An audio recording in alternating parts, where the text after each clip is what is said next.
အားလုံးမင်္ဂလာနေ့ခင်ပါကျွန်တော်ရဲ့ channel နဲ့ပြန်လည်ကြိုဆိုလိုက်ပါတယ်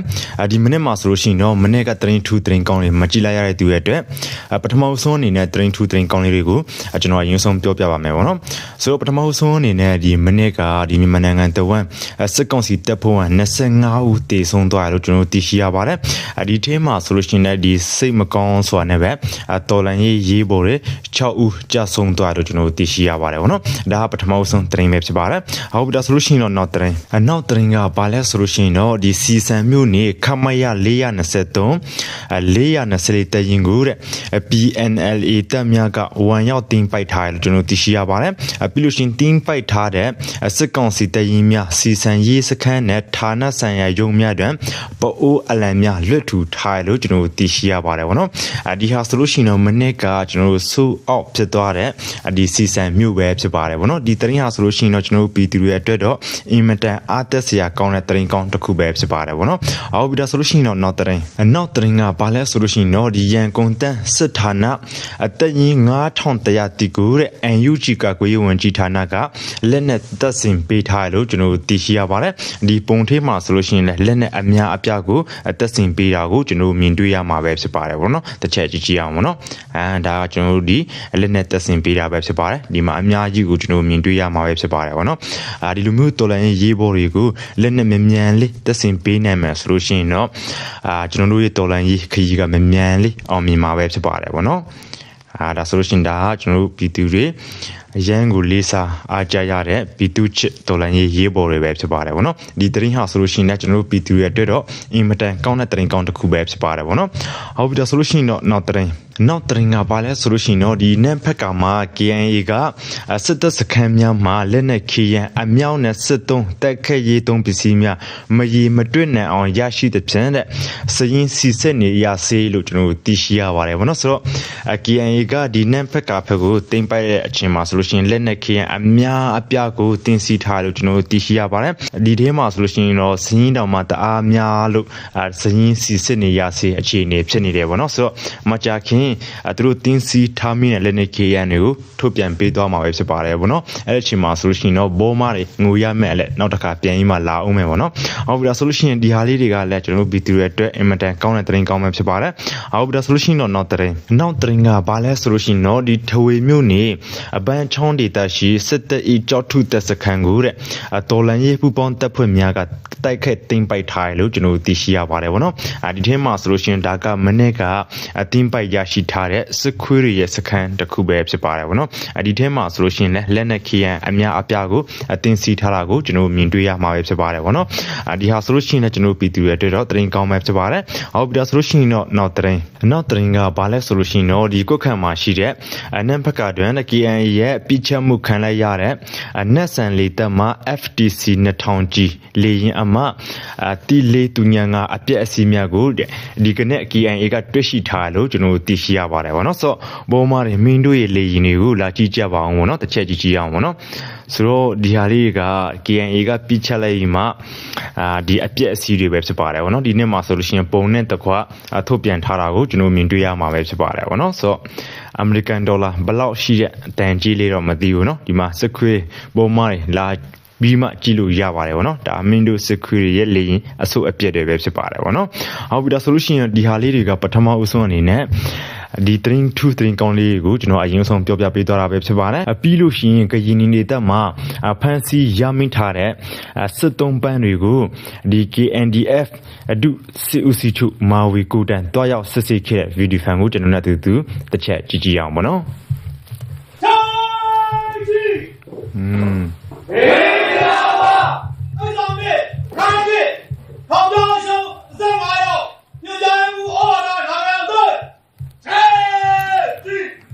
ဖမ်းမိထားတဲ့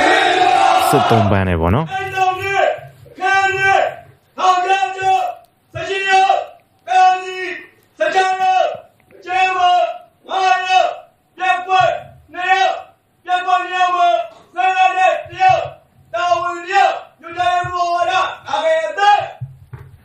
လိုပဲမြင်ဆိုခင်ဗျားတို့တေးတာကြားရောဟုတ်လားဟုတ်ပါပါ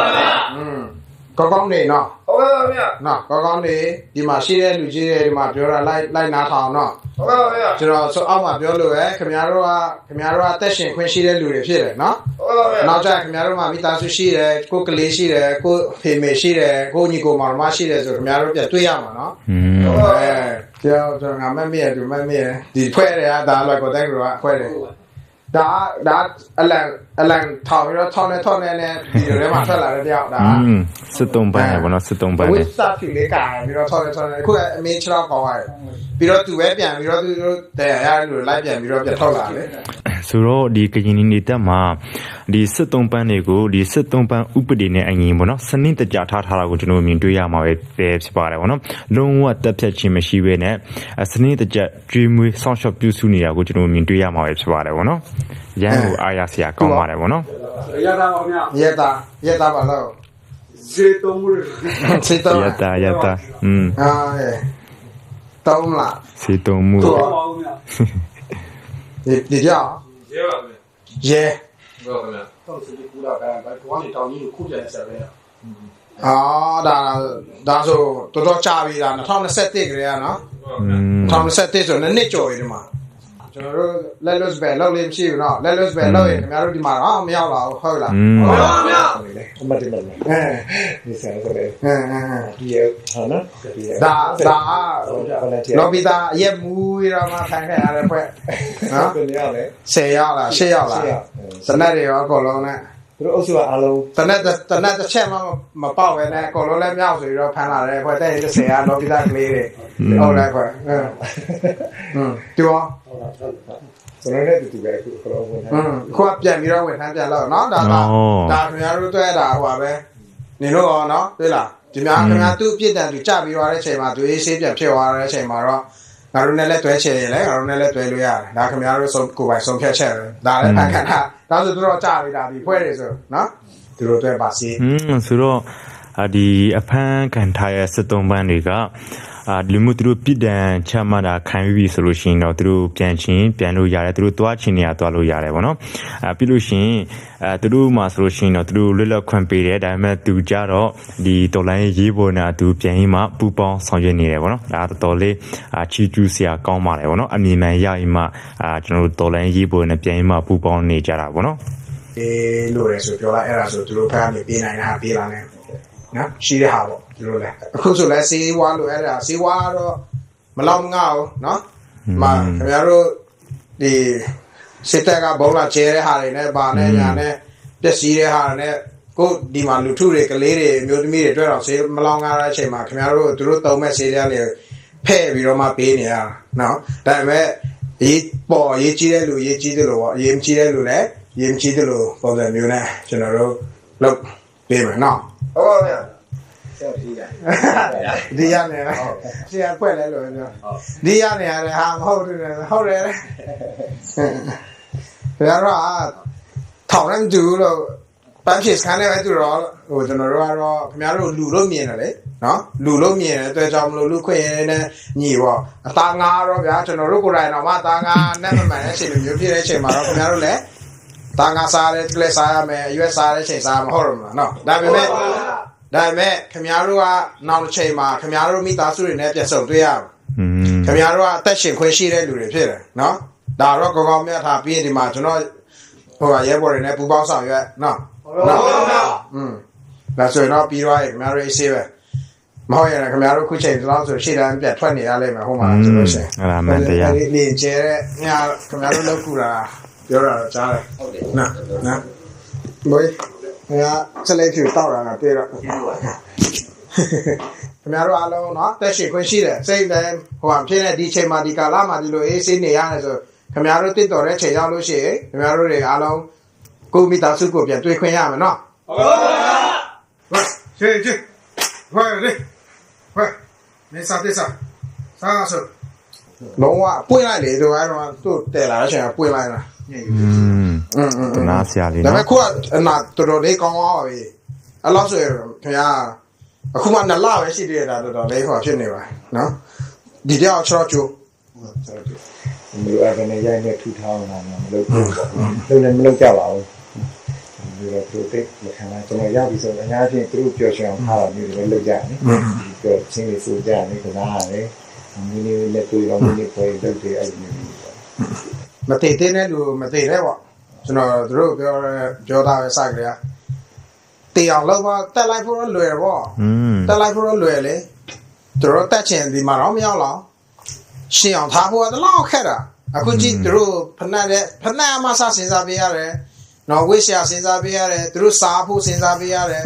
တောက်ဖို့နေစုံခုစလိတ်ကမဆနော်ပေါ်လေးကမဆမျိုးလေတက်လိုက်ဖို့တော့လွယ်သလားမင်းလက်ညိုလေးချက်ကိုရောပဲဒါမဲ့ရှင်းအောင်ထားဖို့တော့ခက်တယ်အဲ့တော့ငါတို့ခေတဲ့နဲ့ငါတို့ဒီဘက်မှာရှိတဲ့ပြည်သူတပ်ဖွဲ့တွေကတော့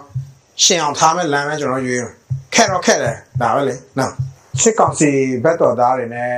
ရဲတပ်ဖွဲ့ဝင်တွေနောက်ဒီစစ်ကောင်စီတွဲကိုလောက်ကျွေးပြုတ်နေတဲ့ဒါဝင်ထမ်းနေပေါ့လေနော်ခုချိန်စပြီးတော့ပေါ့ပြည်သူဘက်ကို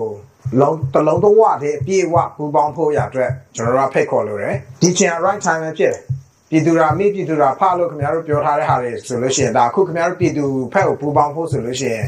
ဘာမှတုံ့နေစရာအကြောင်းမရှိတော့ဘူးပေါ့နော်တကယ်လို့ပြည်သူဘက်ကိုပူပေါင်းဖို့ရအတွက်ညှင်းဆန်မယ်ဆိုရင်တော့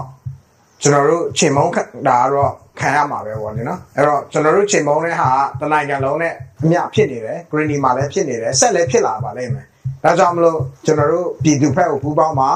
ဘက်ပြောင်းမှာပြည်သူအမိတ်ကိုနာခံမှာဒါဆိုရင်တော့ကျွန်တော်တို့ဒီလူအားလုံးကနောက်ချိန်မှာမိသားစုတွေနဲ့ပြန်တွေ့ရမယ်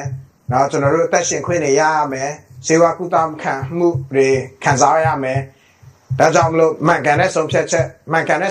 ဆိုတဲ့နေရာမှာပြည်သူဘက်ကိုပူပေါင်းတဲ့မှန်ကန်တဲ့ဆုံးဖြတ်ချက်ကိုတတိရှိရဲတာချပြီးတော့မှမင်းအွန်လိုင်းကိုသစ္စာခံတာမျိုးရက်ဖို့ကျွန်တော်တို့ဒီကနေတိုက်တွန်းလုပ်ပါတယ်တချို့တော့ကျွန်တော်တို့ဒီဘက်မှာဖမ်းမိတဲ့စစ်တုပ်ပန်းတွေကိုလည်းကျွန်တော်တို့ဒီလောလောဆယ်ဆိုရင်တော့ကျွန်တော်တို့ Green Nationality Prison လို့ကျွန်တော်တို့အမည်ပေးထားတဲ့ကျွန်တော်တို့ရဲ့အချင်းထောင်မှာသူတို့ဟာACC နဲ့ရှိနေတယ်သူတို့လူခွင့်ရင်းနဲ့ညီကျင်းထောင်စီမင်းစီကန်းနေနဲ့ညီကျွန်တော်တို့ဌာနတွေဖွဲ့ပြီးတော့မှကြိုက်တွယ်နေတာရှိတယ်ပေါ့ဒါကြောင့်မလို့ဖမ်းခံရရင်တော့ဒီမှာရောက်မှာဖြစ်တယ်အလံဖြူထောင်ပြီးတော့ပြည်သူဖက်ပူးပေါင်းရင်တော့ဂုံတိတ်ခါရှိနဲ့ကျွန်တော်တို့ဂုံတိတ်ခါရှိတဲ့နေရာကိုရောက်မှာဖြစ်ပါတယ်စစ်ကောင်စီဘက်တော်သားတွေနဲ့ရဲတပ်ဖွဲ့ဝင်တွေဝန်ထမ်းတွေကိုဖိတ်ခေါ်လို့ရတယ်ပြည်သူအာဏာကိုခံယူပါပြည်သူဖက်ကိုပူးပေါင်းပါတက်ကြတဲ့ဒါတက်ကြတဲ့အားနာဝင်နေကောင်းလေဒီဟာကဒီဘာမောခွတ်ချုပ်တယ်နော်ဒီဘုံမကျော်စုတို့ကြော်မျိုးတို့တအားဝါဒဖြန့်နေနော်အဲ့ဘာမောခွတ်ချုပ်ကခုချင်းမှာဆိုလို့ရှိရင်တပ်ပလဲတာကြာပြီးပါညာအယူတော်မှာဆွေးနေလောက်ပြီဆိုပြီးမှဝါဒဖြန့်နေတဲ့ဘုံမတွေလာကြည့်ကြပါဒီမှာ